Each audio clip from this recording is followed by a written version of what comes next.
அனைவருக்கும் வணக்கம். Astro mind therapy அன்புள்ளங்கள் அனைவரையும் இந்த புதிய வீடியோவில் சந்திப்பதில் பெரும் மகிழ்ச்சி அடைகிறேன். ஆஸ்ட்ரோ மைண்ட் தெரபி சார்பாக மாத அறிவுறுத்தல்கள்ங்கிற வீடியோ ஒவ்வொரு மாதமும் 12 ராசிகளுக்கும் போட்டு வரேன். அந்த வகையில் கும்ப லக்னம் கும்பராசி அன்புள்ளங்களுக்கு ஆகஸ்ட் 20 முதல் செப்டம்பர் 2026 வரை என்ன மாதிரி பலன்கள் ஏற்பட போது, அவர்களுக்கான அறிவுறுத்தல்கள் என்ன அப்படிங்கிறது தான் இந்த வீடியோவில் பார்க்க போகிறோம். இப்போ கும்ப லக்னம் அண்டு கும்பராசி அன்புள்ளங்களுக்கான அறிவுறுத்தல் என்பது ஊரை தெரிஞ்சுக்கிட்டேன் உலகம் புரிஞ்சுக்கிட்டேன் என பாடும் மாதம். மீண்டும் உங்களுக்கான அந்த தலைப்பை அறிவுறுத்தலை கொடுக்குறேன். ஊரை தெரிஞ்சுக்கிட்டேன் உலகம் புரிஞ்சுக்கிட்டேன் என பாடும் மாதம். அது ஒரு மாதிரி நொந்து போய் அந்த பாட்டு பாடுவாங்க. ஏன்னா ரொம்ப நெருங்கியவர்கள், கீழே உள்ளவங்க, தம்பியே ஏதோ இது பண்ணிட்டாருன்னு பாடுற மாதிரி இருக்கும். அது மாதிரி எதுவுமே சரியில்லை, எல்லாம் ஏமாத்துக்காரங்களாக இருக்காங்க, எல்லாருக்கிட்டையும் நல்லது செஞ்சு கெட்ட பேர் தான், அப்படிலாம் புலம்புற மாதிரி இருக்கும். ஊரை தெரிஞ்சுக்கிட்டேன் உலகம் புரிஞ்சுக்கிட்டேன் என பாடும் மாதம்னாக்கா, நீங்கள் என்ன செஞ்சாலும் அவங்க செய்கிறத செஞ்சுக்கிட்டு இருப்பாங்க. நல்லது செஞ்சாலும் சரி, கெட்டது செஞ்சாலும் சரி, அவங்கள மாற்ற முடியாது, நம்ம தான் நம்மளை மாற்றிக்கணும் அப்படிங்கிற தன்மை உங்களுக்கு வரும். ஏன் இதை மாதிரி சொல்கிறேன்னா, உங்கள் லக்னாதிபதி ராசி அதிபதியான சனி பகவானும் 7.5 பாதச்சனியில் இருக்கார். as well as வக்ரம் பெற்று போயும் இருக்கார். பாதச்சனியில் இருக்கிறப்ப கண்டங்கள், பிரச்சனைகள், விரயங்கள், பேரை கெடுத்துக்கிறது, பொருளாதார ரீதியாக நெருக்கடிகள், குடும்பத்தில் பிரச்சனை, முறிவு, பிரிவு, இதை கொடுப்பார். அவர் வக்ரம் பெற்று போய் இருக்கிறதால அது மாதிரி ஆயிடும்னு நினைக்கிறது நல்லா இருக்கும். அதெல்லாம் ஆகாதுன்னு திம்புரா பிஹேவ் பண்ணுவீங்க, காலியாகும்.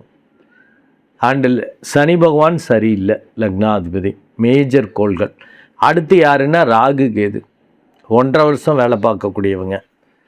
அவங்களும் சர்ப்ப தோஷத்தை கொடுத்து வரக்கூடிய ஆள் முறிவு பிரிவுன்னு கேட்குற மாதிரி, வரக்கூடிய ஆள் ஓவர் திமிரா டென்ஷனாக உங்கள்கிட்ட பிஹேவ் பண்ணுற மாதிரி தான் இந்த மாதம் இருக்கும். ஏன்னா 7ஆம் இடத்தில் கேது ஒண்டி அல்ல, சூரியனும் ஆட்சியாக இருக்கிறார். சாதாரண ஆளு கூட உங்கள்கிட்ட வந்தால் திமிராக இருப்பாங்க. உங்கள்கிட்ட யார் வந்தாலும் அப்படி தான் இருப்பாங்க. ஒன்றும் பெரிய மனுஷன் வருவான், அதிகாரத்தில் உள்ள தொடர்புக்கு வருவான், இல்லை சாதாரண ஆள் வந்தாலும் அவன் பெரிய மனுஷன் மாதிரி உங்கள்கிட்ட பிஹேவ் பண்ணுவான், திமிரு பண்ணுவான். அதனால தான் இந்த மாதிரி நொந்து போகிற பாட்டை பாடுற மாதிரி, ஊரை தெரிஞ்சுக்கிட்டேன் உலகம் புரிஞ்சுக்கிட்டேன்னு பாடுற மாதிரி இருக்கும்னு.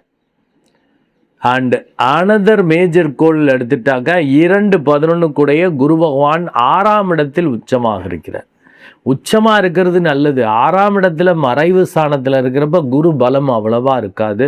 இருந்தாலும் உச்சம், ஆட்சி உச்சமாக இருக்கக்கூடிய கோள்கள் பெருசாக கெடுக்காதுன்னு சொல்லுவேன். ஓரளவு காரிய வெற்றி, தன லாபங்கள் கிடைக்கிறதுக்கான வாய்ப்பு கண்டிப்பாக இருக்கும். அது உங்களை அறியாமல் தான் கிடைக்கும், மெடிடேட் பண்ணாதான் கிடைக்கும். நேர்மையாக ஒழுங்காக நியாயமாக நீங்கள் நடந்தாலும் மற்றவங்க அப்படி நடப்பாங்களா அப்படிங்கிறது டவுட்டு தான். அதனால தான் புலம்புவீங்க. நீங்களே முதல்ல நடக்க மாட்டீங்க. ஒருவேளை நல்ல திசா புத்தி போது நான் சொல்கிற மாதிரி மெடிடேட்லாம் பண்ணீங்க அப்படின்னா ஓரளவு நேர்மையாக நடந்துருவீங்க. மெடிடேட் பண்ணால் ஓரளவு கோள் கெடுக்காது, கோள்கள் கெடுக்க முடியாதும்ப. லைட்டாக பண்ணுறது அப்புறம் பண்ணாமல் இருக்கிறது, ரெகுலராக பண்ணுறது இல்லை அப்படின்னா அப்படி வரும்.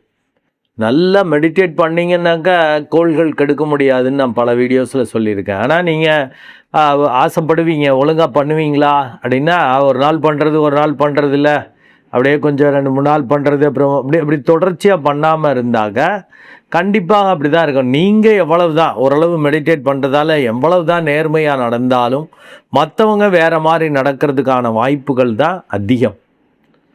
ஏன்னா அந்த மாதிரி ஒரு சூழல் தான், அவங்கள நம்ப முடியாது தான், திமிராக தான் இருப்பாங்க. அண்ட் 6ஆம் இடத்தில் இருக்கக்கூடிய குரு பகவான் 12ஆம் இடத்தையும் பார்க்கிறார். உங்களுக்கு 10-12 பார்க்கறதால காரிய வெற்றி கிடைக்கும், சும்மா கிடைக்காது. பயங்கர அலைச்சல், விரயம், மன நிம்மதி இல்லைங்கிற தன்மையோடு தான் தன லாபங்கள் கிடைக்கும். நல்லா மெடிடேட் பண்ணிக்கணும். ஏன்னா போட்டி பிரச்சனைகள், சிக்கல்கள் வரும். அதனால தான் புலம்புவீங்க. ஊரை தெரிஞ்சுக்கிட்டேன் உலகம் புரிஞ்சுக்கிட்டேன்னு. என்ன தான் பண்ணாலும் அவன் செய்கிறத செஞ்சுக்கிட்டு தான் இருக்கான்னு. சில பேர் சொல்லுவாங்கல்ல, லஞ்சம் கஞ்சம் காசு கொடுத்தாலும் ஒழுங்காக செய்ய மாட்டேங்கிறான்.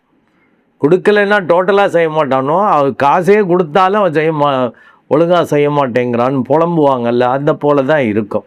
ஏன்னா சனி பகவான் ராகு கேது குரு பகவான் மூன்றுமே மேஜர் கோள்கள் சரியில்லை.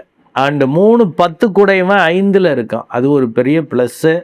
இருந்தாலும் 5ல் செவ்வாய் இருக்கிறது உணர்ச்சி வசப்படுறது, வேகம், கோவம், எடுத்தேன் கவுத்தேன்னு இந்த மாதம் ஒரு டென்ஷனோட பிஹேவ் பண்ணுற மாதிரி ஒரு உணர்ச்சி வசப்படக்கூடிய மாதமாக. அதனால தான் புலம்புவீங்க என்ன, உணர்ச்சி வசப்பட்டு தானே அவன் நொந்து போய் தானே அந்த மாதிரி பாடுவான், எதுவும் செய்ய முடியலன்ட்டு. அந்த மாதிரி 18/9/2026 வரைக்குமே செவ்வாய் 5ஆம் இடத்துல இருக்கார். பாவிகள் 3, 6, 11 இருந்தால் தான் நல்லது. சுபர்கள் தான் கோணத்தில் இருக்கலாம், 5ல் சுபர் இருந்தால் நல்லது. பாவி இருக்கிறப்ப டென்ஷன் தான், ஒரு என்னமோ ஒரு விரக்தி, ஒரு டென்ஷன், பிரச்சனை, காரியம் முடியுமா முடியாதான்னு ஒரு பயங்கர பிரயத்தனம் பண்ணுறது, இதெல்லாம் நடக்கும். 6, 7 உங்களுக்கு வழுக்குது, எதுவும் சும்மா கிடைக்காது. உங்களுக்கு 5, 8 கூடையவன் 6ஆம் இடத்துல இருக்கான் ஒரு 3 டேஸ், அது விபரீத ராஜயோகத்தை கொடுக்கும். இருந்தாலும் அஸ்தங்கதமாயிருக்கார் அந்த புதன்.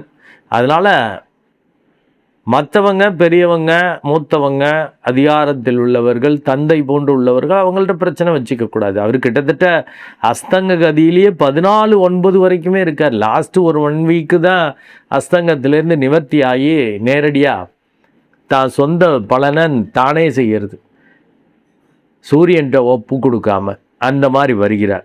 அது வரைக்கும் பிரச்சனை தான்.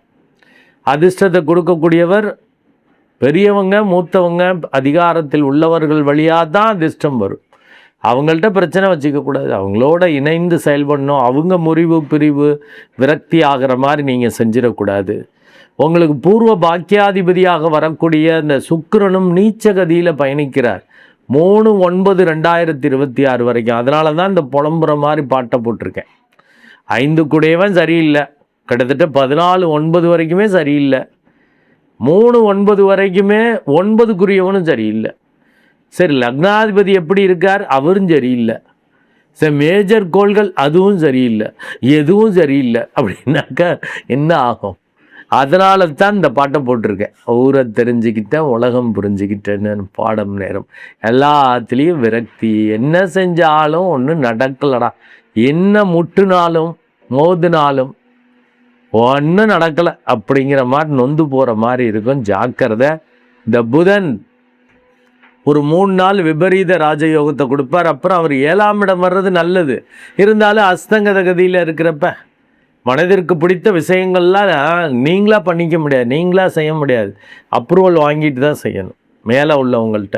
தந்தை போன்று உள்ளவர்கள் ஆசீர்வாதம் அவங்கள அனுசரித்து போகிறதால தான் கிடைக்கும். அதனால் டோட்டலாக உங்கள் ஈகோவை தூக்கி விட்டேறணும். இந்த புதனும் 7/9க்கு அப்புறம் ஆட்சி உச்சமாக மாறுறார். அப்போ நல்லா இருக்கும். ஆனால் 7ஆம் தேதியே அவர் நல்லது பண்ணுவாரான்னு கிடையாது. அந்த அஸ்தங்கத நிவர்த்தி ஆகிற வரைக்கும் நல்லது நடக்காது. அப்போ 7/9 14/9 வரைக்கும் உங்களை அறியாமல் திமுறா ஓவராக பிஹேவ் பண்ணுறதுக்கான வாய்ப்பு உண்டு. பெரியவங்களை மதிக்காமல் செஞ்சிங்கன்னா சரியான பங்கு கிடைக்குமா, அதிர்ஷ்டம் கிடைக்குமாங்கிறது விலகி போயிடும். ரொம்ப அதிர்ஷ்டமாக நல்லா இருக்குங்கிறது கெட்டு போயிடும். ஜாக்கிரதை. இதே 14/9க்கு அப்புறம் சூப்பராக இருக்கும். ஆக 3/9க்கு அப்புறம் சுக்கிரன் ஆட்சி ஆகிறார். அப்போ இந்த பூர்வ பாக்கியம் வேலை பார்க்கும். அது மெடிடேட் பண்ணால் பெரிய பாதகங்கள் வராது. இல்லாட்டி அறியாமையால் பெருமைக்காக காலி பண்ணிடுவீங்க, பாதகத்தை வரவழைச்சிக்குவீங்க. ஜாக்கிரதை. நீச்சமாக இருக்கிறதும் வம்பு. ஆட்சியாக இருக்கிறப்ப பாதகாதிபதி அந்தஸ்தும் வாங்குறார். ரொம்ப யாராவது மதிச்சிட்டாங்க இதுன்னா அறியாமையால் ஏமாந்துருவீங்க. பெருமையாக உங்களை பெருமைப்படுத்துகிற மாதிரி, மரியாதை பண்ணுற மாதிரி 5 ரூபாய்க்கு ஏதாவது சால்வையை போட்டுவிட்டு உங்கள்கிட்ட 5 கோடிக்கு இல்லை உங்கள் தகுதிக்கு ஏற்றபடி லெவலுக்கு ஏற்றபடி 5 லட்சத்துக்கு இல்லை 50,000த்துக்கு ஏமாற்றிட்டு போயிடுவாங்க. ஜாக்கிரதை. புதன் 14/9க்கு அப்புறம் நல்ல அதிர்ஷ்டத்தை கொடுப்பார். மெடிடேட் பண்ணிட்டீங்கன்னாக்கா வர்றது தெரியும், நடக்கிறது புரியும். அப்போ புலம்புறதெல்லாம் தீரும்.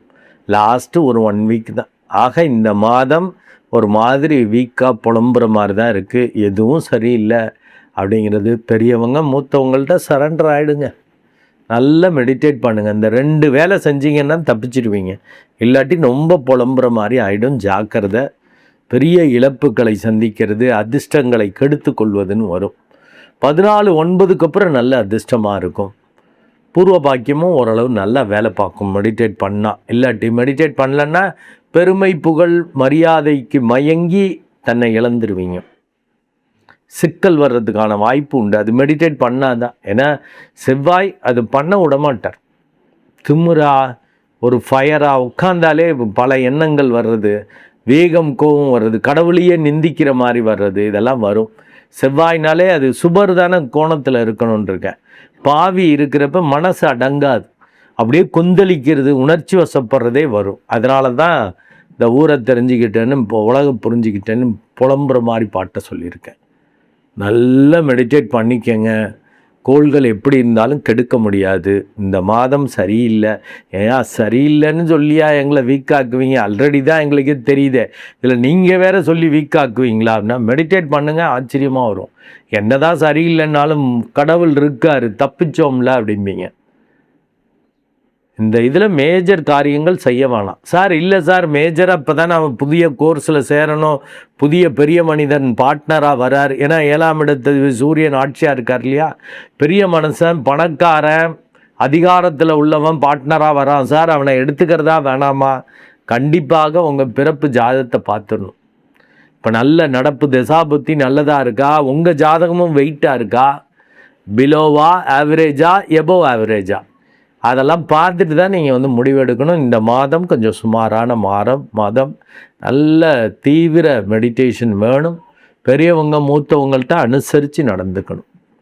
மேஜர் டெசிஷன் வேணும்னா ஜாதகத்தை பார்த்துட்டு முடிவெடுத்துக்கங்க, ரிஸ்க் வேண்டாம். நன்றி அன்புள்ளங்களே. மீண்டும் ஒரு நல்ல வீடியோவில் உங்களை சந்திக்கிறேன். அதுவரை உங்களிடமிருந்து வணக்கம் கூறி விடைபெறுவது உங்கள் அன்பு டாக்டர் அருட்குழந்தை ஆர் கணேசன். நன்றி, வணக்கம்.